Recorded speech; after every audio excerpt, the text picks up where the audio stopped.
Hello दोस्तों, स्वागत है आप सभी का एक और इम्पॉर्टेंट टॉपिक में। तो दोस्तों, आज का हमारा टॉपिक है भारत में भाषा एवं लिपि की उत्पत्ति। तो भारत में भाषा एवं लिपि की उत्पत्ति किस प्रकार से हुई, उसके बारे में आज हम पूरी डिटेल वाइज जानने वाले हैं। ये आपका हिस्ट्री का क्वेश्चन है गाइस, एंड बहुत बार आप सभी के एग्जाम में ये क्वेश्चन आप सबको पूछ लिया जाता है। तो चलिए इसके बारे में आज हम पूरी अच्छी तरह से जान लेते हैं कि किस प्रकार से भारत में भाषा एवं लिपि की उत्पत्ति हुई। और आप सबको मैं क्लास नोट्स मतलब अपने हैंड रिटेन नोट्स भी यहाँ पे देने वाला हूँ, तो आप सब इस वीडियो में बने रहें। तो चलिए स्टार्ट करते हैं इस वीडियो को।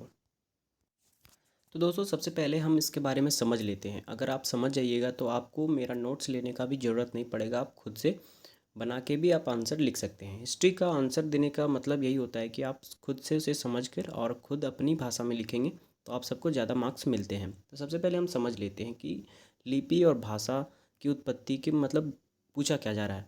तो लिपि या भाषा, भाषा क्या है दोस्त? भाषा ये ऐसा चीज़ है कि जिससे हम अपनी बात को दूसरे तक पहुंचा सकते हैं, उसे हम भाषा कहते हैं।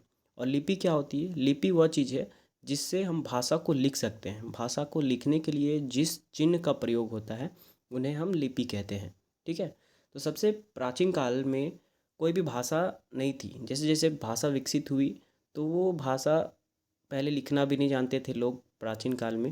हड़प्पा सभ्यता आपने लोगों ने सुना होगा, पढ़ा होगा।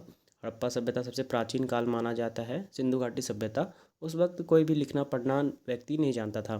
तो उस वक्त वो लोग कैसे बात करते थे? तो उस वक्त जो लिपि थी वो लिपि हम लोग नहीं पढ़ पाए हैं अभी तक। उस वक्त बहुत सारे विद्वानों ने कहा है कि चित्रलिपि का प्रयोग किया जाता था। चित्र के माध्यम से एक दूसरे को उन्होंने अपनी भाषा को ट्रांसफ़र किया, समझाया या बात करते थे पहले लोग। उस वक्त चित्रलिपि का प्रयोग किया जाता था, उसको हम पढ़ नहीं पाए हैं या फिर समझ नहीं पाए हैं। उसके बाद धीरे धीरे विकसित हुआ, जैसे जैसे लोगों ने अपना भाषा को बताने के लिए लिपि का प्रयोग किया। तो सबसे पहले जो लिपि आई थी वो ब्राह्मी लिपि और खरोष्ठी लिपि को माना जाता है। और उससे पहले चित्रलिपि, जो कि हड़प्पा सभ्यता यानी कि सिंधु घाटी सभ्यता में माना जाता है। तो तीन आप सबको लिपि याद रखनी है। पहली तो आप सबको चित्रलिपि, उसके बाद खरोष्ठी और ब्राह्मी लिपि। ब्राह्मी लिपि से ही अभी जो देवनागरी जो हम लोग लिखते हैं, देवनागरी हो गया, और अभी बहुत सारे जो भी अभी इंडिया में चलते हैं या फिर अदर, वो सारे लैंग्वेज जो जो लिपियां हैं वो ब्राह्मी लिपि से ही बनी है। ठीक है। इस प्रकार से एक छोटा सा ये एक अब सबका टॉपिक ये जो था वो क्लियर हो गया। अभी हम इसका आंसर देखते हैं अपने हैंड रिटन नोट्स के द्वारा। तो दोस्तों, कभी भी आप सबको सवाल पूछा जाता है सीधा सीधा आप सवाल का आंसर नहीं दीजिएगा। कभी भी आपको सवाल पूछा जाता है तो उसमें जो चीज़ आप सबको पूछा गया है, जो चीज़ जो टॉपिक पूछा जाता है, तो उस टॉपिक को पहले आप सबको आंसर करना है। तो सबसे पहले आंसर क्या करना है कि भारत एवं लिपि। सबसे पहले यहाँ पर टॉपिक आप सबको क्वेश्चन पूछा जाएगा कि भारत में भाषा एवं लिपि का उत्पत्ति कैसे हुआ। इस प्रकार से निबंध लिखने के लिए कुछ भी बोल सकता है। तो सीधा सीधा यहाँ पर देखिए आपका टॉपिक क्या है, भारत में भाषा एवं लिपि। ये आपका दो टॉपिक हो गया, तो वो टॉपिक को पकड़ना है। ठीक है। तो भाषा एवं लिपि एक टॉपिक हो गया, इसको पकड़ के इसके बारे में लिखना है। जैसे कि मैंने आप सबको अभी इसका बताया, तो उसी को सेम चीज़ यहाँ पे मैंने लिखा है कि भारत भाषा वह साधन है जिसके द्वारा हम अपने विचारों को एक दूसरे तक पहुँचा सकते हैं। भाषा के बिना एक दूसरे का भाव समझना बहुत मुश्किल होता था, इसलिए हमने भाषा की उत्पत्ति की। हमने यानी कि हमारे प्राचीन काल के लोग जो पूर्वज हैं उन्होंने उत्पत्ति की थी। ठीक है। उसके बाद लिपि का अर्थ होता है लिखावट, मतलब लिपि मतलब लिखावट ही होता है या लिखने का ढंग। सीधे तौर पे बोले तो लिपि उन चिन्हों को कहा जाता है जिसके माध्यम से हम किसी भाषा को लिख सकते हैं। ठीक है दोस्तों, थोड़ी सी मेरी राइटिंग उतनी अच्छी नहीं है और कहीं कहीं लिखावट में भी गलती हो रही होगी, क्योंकि उतना हिंदी में लिखता नहीं हूँ, तो इस वजह से आप मैनेज कर लेना। ठीक है। उसके बाद आता है दुनिया भर में 4000 से अधिक भाषाएं बोली जाती हैं, परंतु उन्हें लिखने के लिए केवल लगभग 40 लिपियां का ही प्रयोग होता है। देखिए, 4000 भाषाएं बोली जाती हैं लेकिन 400 प्लस लगभग भाषाएं हम लिखते हैं, और उनको लिखने के लिए लगभग 40 लिपि का ही प्रयोग करते हैं। उससे ज़्यादा लिपि नहीं है। एक लिपि से हम बहुत सारी भाषाएं लिख सकते हैं, इसलिए 40 लिपियां ही हैं। 40 लगभग उसी का करीब ही होगा, एग्जैक्ट अभी तक पता नहीं है। ठीक है। तो 40 लिपियों का प्रयोग करते हैं और एक लिपि का प्रयोग करके हम कई भाषा को भी लिख सकते हैं। ठीक है। ये हो गया हमारा एक छोटा सा इंट्रोडक्शन जो कि था भाषा एवं लिपि के बारे में। उसके बाद आगे हम मेन मुद्दे पे आएंगे, मेन टॉपिक पे आएंगे कि जो क्वेश्चन हमें पूछा है, भारत में भाषा एवं लिपि की उत्पत्ति।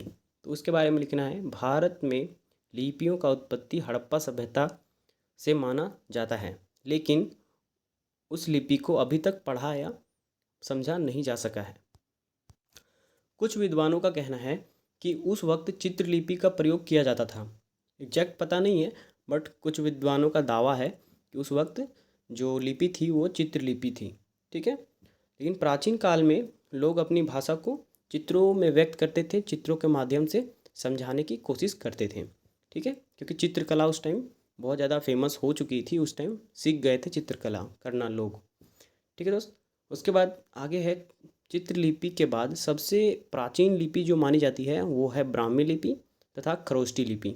ठीक है, और इन्हीं के मदद से अन्य लिपियों को बनाया गया, जैसे कि देवनागरी लिपि, शारदा लिपि, गुरुमुखी लिपि, ग्रंथ लिपि इत्यादि। बहुत सारी लिपियाँ इन्हीं के मदद से हम आगे भी जो अभी प्राचीन में आधुनिक में उपयोग करते हैं उन लिपियों को बनाया गया है। तो सबसे पहले हम देखेंगे ब्राह्मी लिपि को। तो ब्राह्मी लिपि क्या थी कि ब्राह्मी लिपि भारत की प्राचीनतम लिपियों में से एक है। इसके प्रयोग से प्राचीन जो इसका प्रयोग जो है कहाँ पे किया गया था, सबसे प्राचीन उदाहरण जो है अशोक के अभिलेखों में मिलता है। अशोक ने सबसे पहले इसका उपयोग, मतलब वहाँ पे इसका साक्ष्य मिलता है, हमें प्रूफ मिलता है कि भाई प्राचीन काल में इसका उपयोग किया गया था। कहाँ किया गया था, वो किया गया था अशोक के अभिलेखों में। तो आप सबको सीधा सीधा इसको लिख देना है, इसका प्रयोग का प्राचीन उदाहरण अशोक के अभिलेखों में मिलता है। और यह जो है वो बाएं से दाएं लिखी जाती है, जैसे कि अभी हम बाएं से दाएं लिखते हैं, उसी प्रकार वो भी बाएं से दाएं लिखी जाती थी।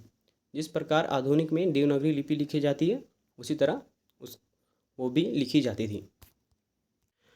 और इसका जो अभी हम देवनागरी का जो उपयोग करते हैं वो भी इसी से बना है, इसी से देवनागरी लिपि का उत्पत्ति हुआ है। और देवनागरी लिपि भी हम बाएं से दाएं की ओर लिखते हैं। अब हम देखेंगे खरोष्टी लिपि के बारे में। तो खरोष्टी लिपि क्या है भाई, तो खरोष्टी लिपि भी एक, जैसे कि हमारी ब्राह्मी लिपि हुई, दूसरी जो इम्पोर्टेंट थी वो थी खरोष्टी लिपि। तो सिंधु घाटी सभ्यता चित्रलिपि के बाद जो भारत की दूसरी प्राचीन लिपि थी वो खरोष्टी लिपि थी। और सम्राट अशोक ने शहबाजगढ़ी, जो उनका अभिलेख था शहबाजगढ़ी और मनसेरागढ़, ठीक है, मनसेरागढ़, यहाँ गढ़ लिखने भूल गया मैं, ठीक है, मनसेरा की अभिलेख में खरोष्टी लिपि का प्रयोग किया था। खरोष्टी लिपि के द्वारा उन्होंने अभिलेख को लिखवाया था। ठीक है, इसका प्रचलन ब्राह्मी लिपि के अपेक्षा बहुत ही कम थी, मतलब ब्राह्मी लिपि बहुत ज़्यादा यूज़ किया जाता था और खरोष्टी लिपि थोड़ा कम यूज़ किया जाता था, क्योंकि ये जो है राइट से लेफ़्ट लिखा जाता था। जैसे कि अभी उर्दू भाषा लिखा जाता है राइट से लेफ़्ट की ओर, उसी तरह हम खरोष्टी लिपि को भी वहाँ लिखा जाता था राइट से लेफ़्ट की ओर। और ज़्यादातर लोग लेफ़्ट से राइट लिखना पसंद करते थे, इस वजह से भी खरोष्टी लिपि धीरे धीरे समाप्त हो गया। खरोष्टी लिपि उतना प्रयोग नहीं किया जाने लगा, इसलिए अभी खरोष्टी लिपि का ये समापन हो गया, धीरे धीरे खरोष्टी लिपि बंद हो गई। ठीक है, अभी भी कहीं कहीं बहुत ही कम मात्रा में इसका उपयोग होता है। ठीक है दोस्त, तो इस प्रकार आप सब अपना आंसर लिख सकते हैं और ये आपका पूरा आंसर हो चुका है एक छोटा सा निबंध के रूप में। ठीक है, तो इस प्रकार भारत में लिपियों का उत्पत्ति हुई और आपको आशा करता हूँ आप सबको बहुत ही अच्छे से समझ में आ चुका होगा। And thanks for watching this video. And guys, पहली बार आ रहे हैं हमारे चैनल पे तो चैनल को सब्सक्राइब करके जाएं।